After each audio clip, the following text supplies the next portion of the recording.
more wealth for the continent of Africa. So that's the reason I'm passionate about that, is I want to be a part of the solution that enables our sort of ecosystem to essentially catch up with the rest of the world, so that we don't have the levels of poverty that we have, and that we create more wealth. That's really it. Okay, so do you believe that we are speaking enough about Africa? I believe we try. I think policymakers are doing their best. There's numerous fora, such as the Africa, Union and other regional blocks, the West Africans, the COMESA, SADC, and the like, who come together to create linkages, intra-Africa trade platforms. Of course, there's tariffs and all sorts of mechanisms, policy mechanisms that allow for free flow of goods and the like, that would accelerate so the Africa growth story. And of course, the investment space is growing. There's a lot of investment, not only in the financial sector, but of course, agriculture. We're looking at, economic diversification. All that is attractive to the Western world because of, the return on investment here. When people look at the scale of return, it's significantly higher because of how far back we are. There's so much opportunity for growth. We've got the youngest population on the planet, or at least we will be. We'll be the largest population on the planet in probably the next 100 years or so. We have to think that far ahead, and that means a labor force. Of course, we look at taking advantage of the shift in technology, how the proliferation of mobile technology, which has essentially reached almost 80% on the continent, and how that could be utilized to piggyback into banking services, mobile banking services, and other sort of technologies which would take us from where we are from a developmental standpoint to the next level and be part of the fourth industrial sort of revolution. So interesting that you speak about the young generation. So I know for sure that you spend a lot of time working with the youth. On various aspects, so from personal and career development, networking, as well as relationships even. And then you take it a step further and you deal with SMEs, developing their strategies, investing in SMEs. And even a step further from that, you speak to large institutional investors that are interested in Africa. That is some serious agility moving across all of that. How, for you, does it all come in together? So the way I look at that is, life is multifaceted. The first thing we have to have, as if you want to be functional in any society, is that you need to have a vocation. You need to have a skill, what you're specialized in. Whether you're an accountant, whether you're a tailor, whether you're in trucking, whatever the case. And that's what earns us our living. That's the value that we bring to an economy or to a company or to the business world. That it starts with that. But beyond that, there is the person we are, the family person. That's why you touched on relationships. There's all sorts of interpersonal relationships, not just in the workspace, that we have to be cognizant of, and how we develop that, how we develop as people, even from a health perspective. Why should a person be conscious of their health, whether it be going to the gym or their nutrition? All that feeds into optimizing the capacity of a human being. So this is the reason why when I'm mentoring young people in particular, and I like the idea of mentoring young people because young people are malleable. They have not yet formed their view of the world. It's not yet hardened where they can change. They're already, they're open to change. And they're open to be molded into the type of people, the type of Africans who essentially take Africa to the next level. When you prepare people when they're young, by the time our generation is over and done with, whenever that time comes, then that generation picks everything up and is able to make decisions around, from an economic standpoint, from a business standpoint, that enables us to be competitive, and that uplifts the society. So from an agility perspective, I look at it more as respecting the multifaceted nature of life. That it's not just coming to work as an accountant or whatever the case may be. It's about showing up in a way that enables you to progress, having confidence, having emotional intelligence. It's not just about IQ or the usual intelligence that we're knowledgeable of, but it's also having insight as a leader, as somebody who understands the elements of their surroundings, that enables them to really be the best that they can be. So, I can use one analogy. A vehicle has one job, right? It gets you from A to B.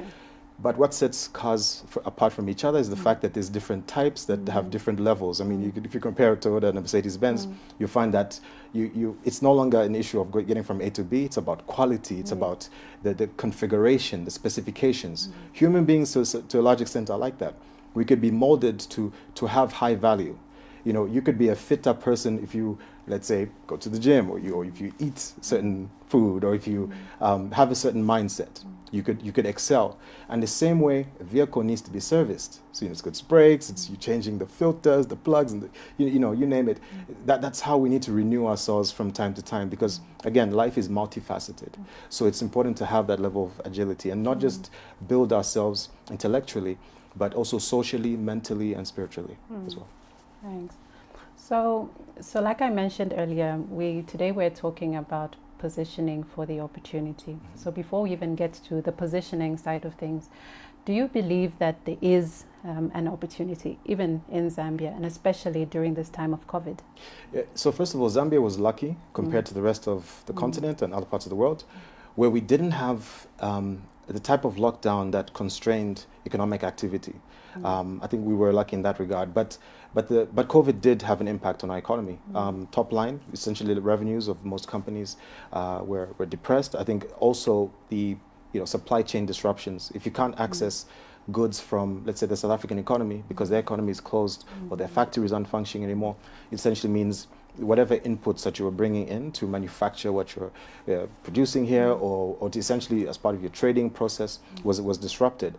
So that obviously was an issue. Now, wherever there's a problem, from a revenue standpoint or from a liquidity standpoint or whatever the case may be, therein lies an opportunity, because what tends to happen is that the strong will reveal themselves, the resilient businesses will reveal themselves. Those who've been disciplined enough to build balance sheets where there's enough reserves or enough, call it robustness to mitigate through such a difficult time. And what it's also done is that it's taught us to be more disciplined financially, so that you tweak elements of your P&L, whether it be on the expenditure side, or even how do you navigate through, let's say, the reduction of sales or revenues. Where do you open up new lines? Because it makes you agile, to borrow a word from before. It makes you pivot your business model. It helps you introspect. And not many businesses, people get stuck in their way. They get stuck in a certain process. But once you understand that, you need to be alert, conscious of the fact that there could be a certain force majeure that could affect your business, like COVID. And I think that's where the opportunity lies. The businesses that could strategically position themselves to evolve or mitigate these crises will outlive the businesses that did not have that level of call it agility. And also you could consolidate your market position, because as those businesses fail, you're picking up market share. And those with the capacity, the capital, the liquidity can pick up the distressed businesses. I mean, yourselves in the banking sector probably have noticed that there's a high level of non-performing loans as a result of a tough economic period. So that in itself is an opportunity, even though it's at the expense of a company that's essentially distressed. So I think you need a certain eye to see that opportunity. So what do you think needs to change in terms of what's the shift that's required, say for SMEs that think I've tried before and I've failed, or I'm just a startup and I'm doing it during this period, or yes, I'm running my business, but how do I get it to the next level? What's that shift that needs to happen? I think the key shift is, first of all, focus. And the reason I say focus, because there's a connection between focus and competence, and having a high level of capacity to understand your sector. When you're very immersed in a certain field, you get to have insight that others don't have. And this is what they call in strategy differentiation. Or at least leads to differentiation. So I'll give you an example. If you are in a competitive environment, whether it be banking, telecom, you name it, there's competitors in that environment who are also trying to think through how can they evolve, how can they survive, how can they grow, or even in a case where an entity wants to start up. I think the first thing is be highly focused and understand your sector to a point that your understanding and insight is superior to your competitors. And it's superior to an extent that you could structure it to capture market share that is different from what your competitors can capture. And I think that's a very important thing. It's having insight, whether it be by way of research, by way of engaging the market, understanding your supply chain, understanding the value chain. To what extent do you integrate with that value chain? Understanding how do you essentially, what are the unit economics of a business? Because that's what makes a business sustainable. That's what makes a business scale. And I think once a person gets that to that level of being perspicacious, and that's what drives growth in business. And I've seen this in many instances. Those who are focused on one business model, whether it be whatever sector, become highly competent to a point where there's precision in their knowledge. Where you've got what they call unconscious competence, where a person can wake up in the middle of the night and easily answer a question about that business, whether it be anything within the supply chain, whether it be pricing, because they know it inside and out. You can't run a business remote control. You can't run multiple businesses at the same time and have a strong level of competence. You have to be focused. You have to be competent. And opportunities come where there's competence. You will know where the gaps are and you will fill them. And to me, I think that's what the shift should be. It's building a strong level of competence and focus. Yeah.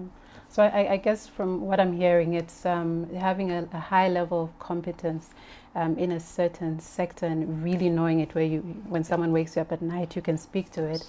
The advantages you have that competitive advantage. Absolutely. But like we keep on saying, agility is key, because what happens when that business actually dies? If that's all you know, will you be able to see the other opportunities in front of you? So instead of, for example, delivering something to a product or a service face to face with your customers, are you agile enough to move it online? Yes.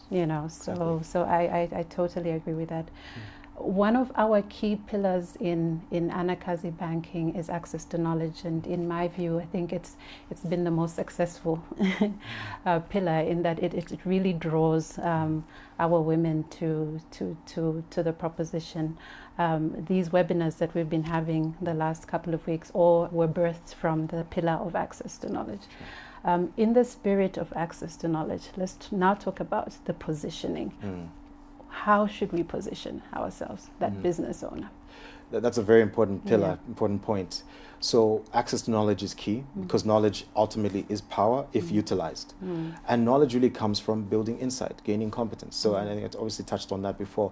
But in terms of positioning, so I'll give you a few scenarios where, when every environment, every community, society, even the global economy has individuals or corporations or people who position themselves to essentially build businesses and to excel beyond anyone's imagination. And that comes really from developing insight. And I think you touched on an important point before, and I think it's important that I address it, is that yes, you build competence in one business model, and let's say that fails, right? It's not to say that by that failing that you've got no other options. It's that you know that well enough for you to transform its positioning, because it's easy for me to interpret, because we've invested in businesses that have failed, but because of that depth of understanding of that line of business, we sort of had a sense of what failed, that we didn't look strategically at what are the market forces that could affect this business that could make it fail, and our adjustment of that business model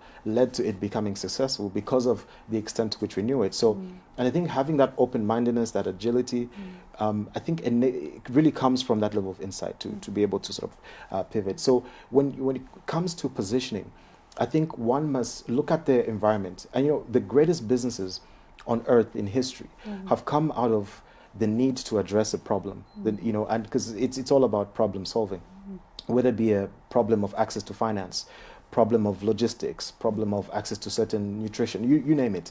It's somebody created a business opportunity that filled a gap. And there's numerous gaps that need to be filled.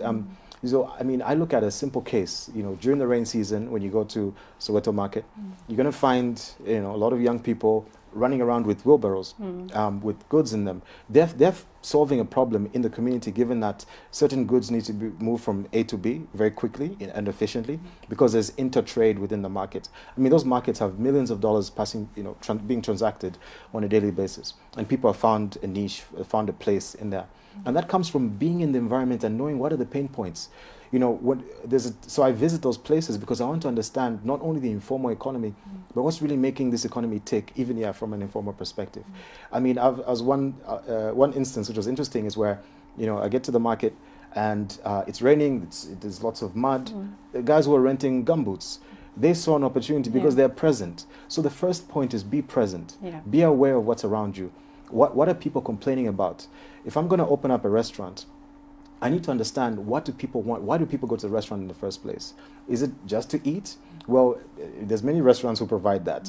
Is it the quality of service? I love the way Nando's, for example, their customer service is superb. I think it's part of their training, and I think that draws people in. It could be speed, it could be efficiency, and I think that's why the fast food model is quite successful. It could be the menu that's differentiated. I touched on that in the beginning. So when you're looking for opportunities and positioning, understand what your market wants by being embedded in the community.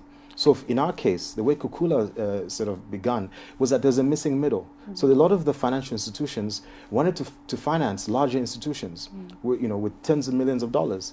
But there's a gap. There's an SME space. There's a missing middle of, you know, entrepreneurs or SMEs that needed $500,000 or $1 million of not just debt capital, which is very transactional, but one where there's hand-holding, where you acquire shareholding, you become a partner in the business, and you do participate in the strategic direction of the business. You strengthen corporate governance, you ensure that from a financial standpoint there's monitoring, and you're really scaling the business in a way where there's deep insight.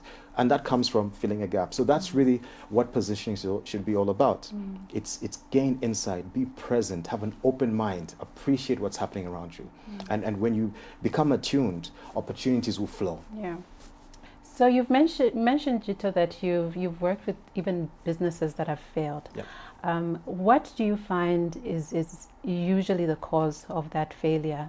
Is it, as you've mentioned, lack of knowledge of the industry, the insights, or is it even the financial piece? You know, people not being able to understand financial statements or how to be disciplined with the way in which they handle money. What is the key issue that leads to SME business failures?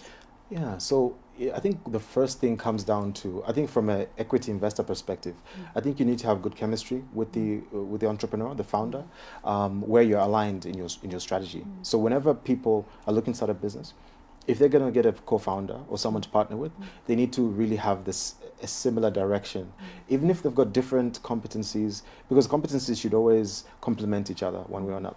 And I think that was the first thing, is lack of understanding of where we should both go, because we thought maybe the business should scale faster, the person was comfortable with where they're at. So goals must be aligned. I think that's the first thing that leads to failure and at least disappointment among those involved.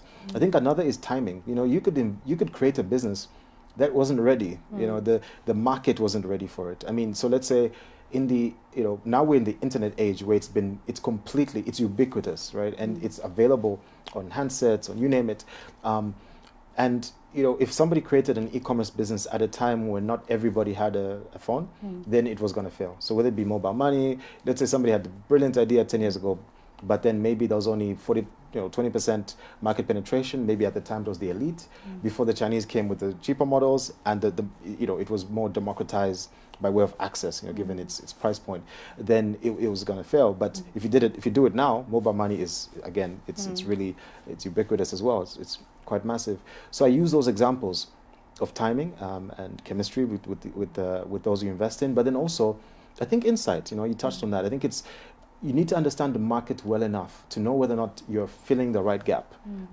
Is what's going to motivate a person to make a decision to buy a product versus X, and that comes down to competition. And from a strategic standpoint, you need to understand, are you entering what we call a red ocean, which is a highly competitive environment where there's threats of competitors who've got bigger balance sheets, who could price you out, who have integrated their supply chain, who understand their unit economics are already set. So from a price perspective, which Zambia, being in a sub-Saharan environment, not a very affluent country, is sensitive on price. So you want to be cognizant of all those factors. Am I pricing correctly?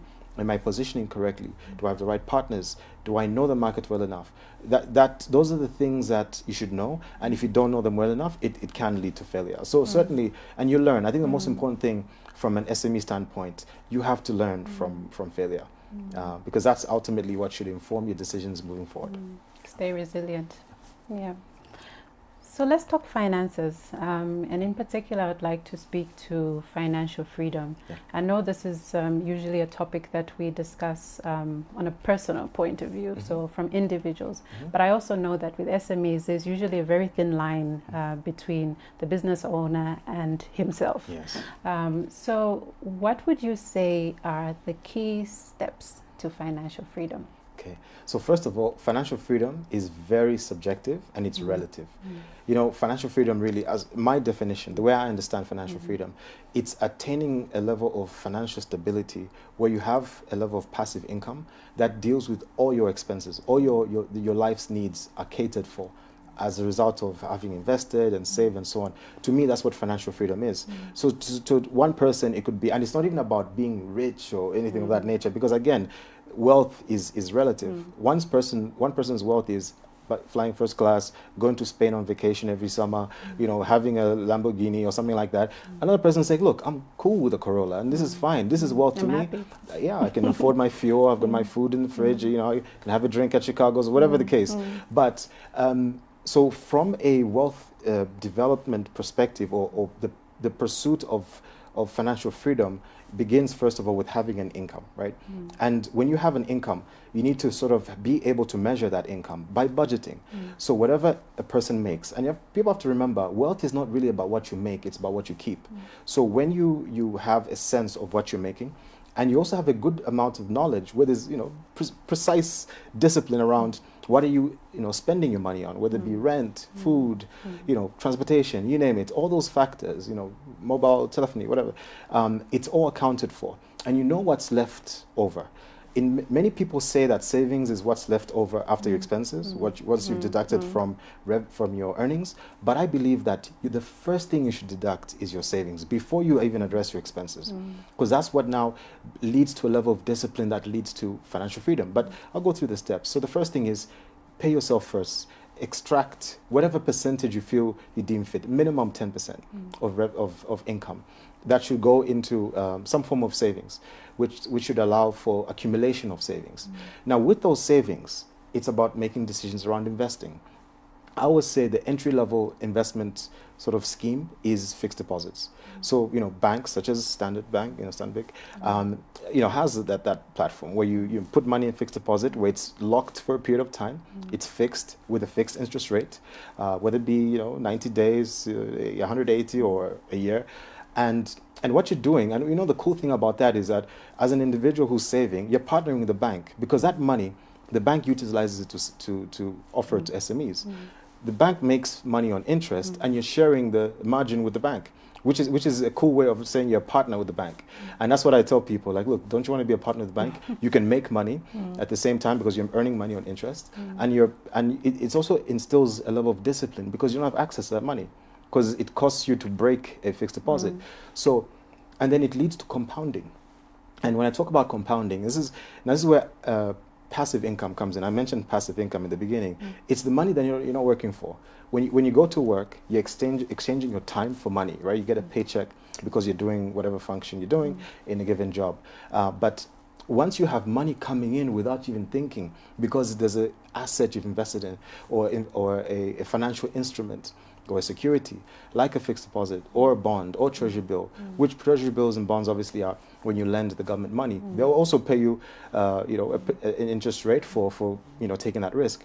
And that's free money, because you just utilize money, placing it in a place where you could essentially attract a level of income. Now, when I talk about compounding, it's making interest on interest. So imagine putting money in a bank, fixing it, let's say for a year. When it matures, the principal and the interest, you let it roll over, you reinvest, and that is extraordinary.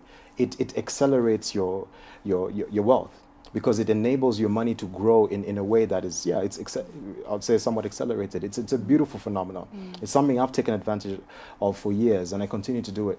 So it's about utilizing your savings and continuing to place them in environments where it grows, not only in debt instruments such as what I've mentioned, like bonds and fixed deposits and treasury bills, but also being exposed to equities, being a shareholder in companies that are listed on the stock exchange.